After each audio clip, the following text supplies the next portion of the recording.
be more is that I want you to be more aware that you are looking, and not what's going on. Yeah. What's going on is that you're just looking, and keep the energy inside just the awareness itself. Yes. Just be with that. Yeah. And sometimes there's in the perceiving still a kind of it's very subtle. Like it's hard to say it in words. That there's still a sense of how can I describe it? That the perceiving comes from here in a way. Yeah. And it feels somehow still like not like perceiving fully. There's still some kind of... I've been giving a little advice recently, like say you're sitting in a room, you're alone, and there's a window looking outside. And outside is the mind. Yeah. All that's going on. And it's very persuasive, it's got a lot of ideas, suggestions and so on. It's like it's trying to talk to you. Outside of the window. Yeah, but you're here. And you don't need anything from there. Yeah. But sometimes some scenes go and you get interested in that for a bit. Yes. And then when you get interested, it's as though you get identified. Yeah. And it's like you're on the other side of the window. Yeah. It appears that it's not true, Yes, because you're still in the room. Mm-hmm. And then from there, you're involved in something, and then like this, you get entangled in that, you're trying to get back out and so. Yeah. But all of this, if you stayed in the room, would be watched, and you'd still be untouched by it. Yeah. It's very important, because something inside said, no, but I need to get involved in it. It's something I want to do. Yeah. Because you're watching from the beingness, from just your natural being. Yeah. The beingness has a tendency to get involved in the becomingness. Yeah. And then it becomes personal. When it becomes personal, it's like somehow you're cut off from the root seeing. Okay. So when I say to you, you can observe, but don't be too interested, because if you get interested, you get identified very easily.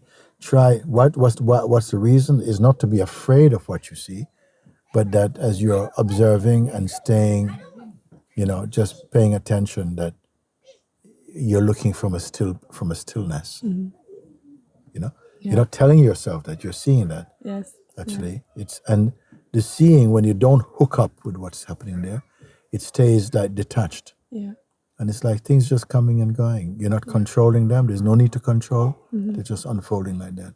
But every now and again, some thoughts come which feel very familiar, and that familiarity becomes very engaging. Like it's calling. No? Yeah. But all I'm asking you to do is to be aware of just being aware. Yeah. Like this, stay like this. And then gradually, if you stick with it enough, because nobody does it. Yeah. Usually something comes after a bit, we're in. Yes. And that's just in and out all the time. Actually, very rarely in. Very few people are observing while staying detached. So if you do this for a while, what happens is at some point, like the scene you're looking at just feels like it's just becomes really separate. It's like you're not troubled by it anymore. Yeah. It's like it's more distant for you. And then what happens in this moment is like it's like some power comes up in you that just holds you in this peace, like a deep sense of peace. And it's very powerful, peace, and a sweet detachment, and a joy inside. No? Yeah. Yeah. And don't celebrate. Yeah. You're simply in that, and stay in that. Just stay with it. Keep staying in that. The more you get used to this, the less influence your mind when it rises will catch you. Just keep staying like this gradually. Yeah. Because even when you realize that you're not it, mind will still come. It will still come.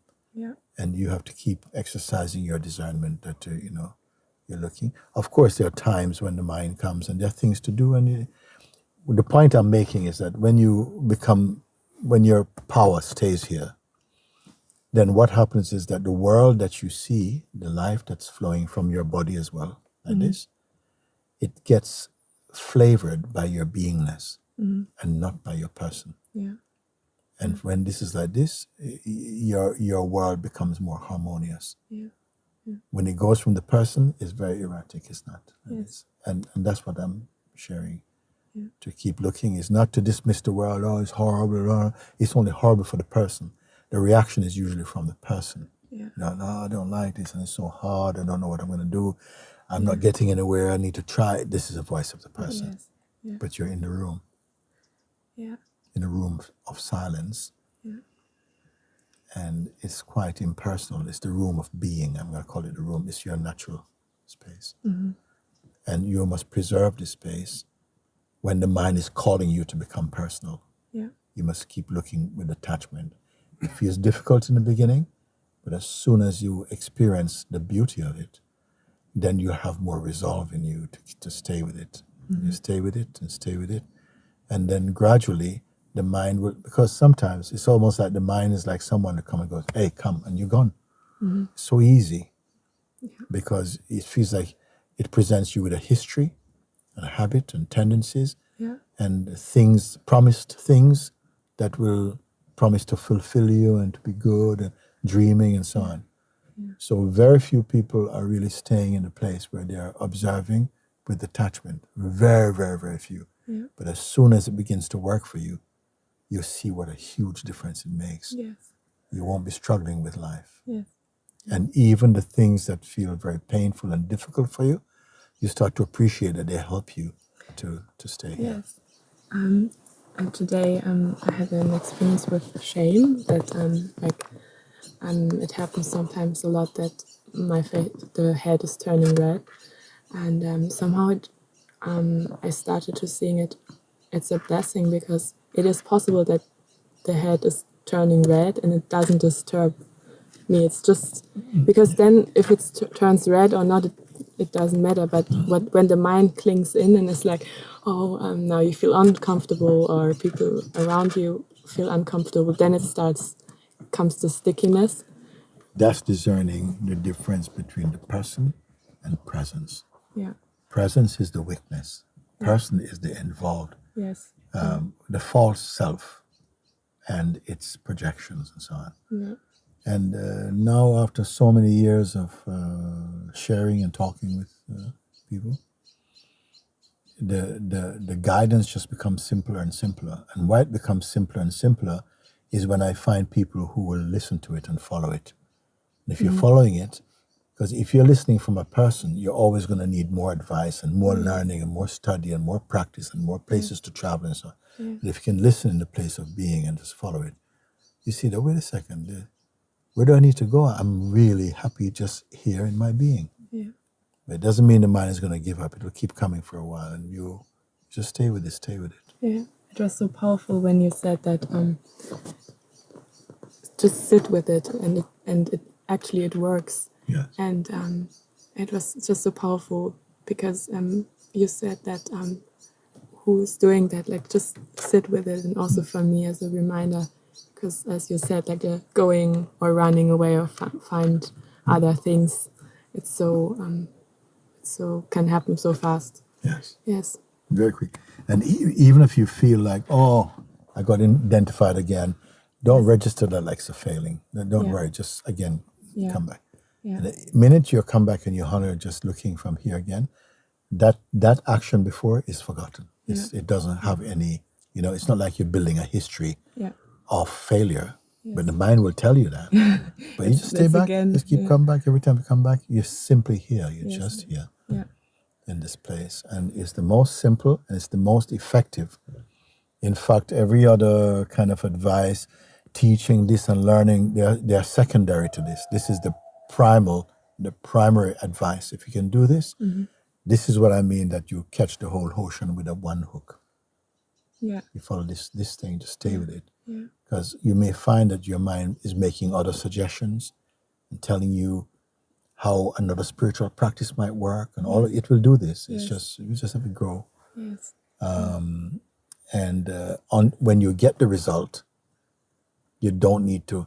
I think it's no. You get the result. You acknowledge the results, and that will give you a lot of confidence to continue doing. Yes. Yeah. Just like that. And also without, like the mind can also try to get the advantages of exposing and observing. Like this can also be very fast that the mind tries to Take sneak credit for in it. and take the credit for it. I Yes, tell even you, that. you know, you will not find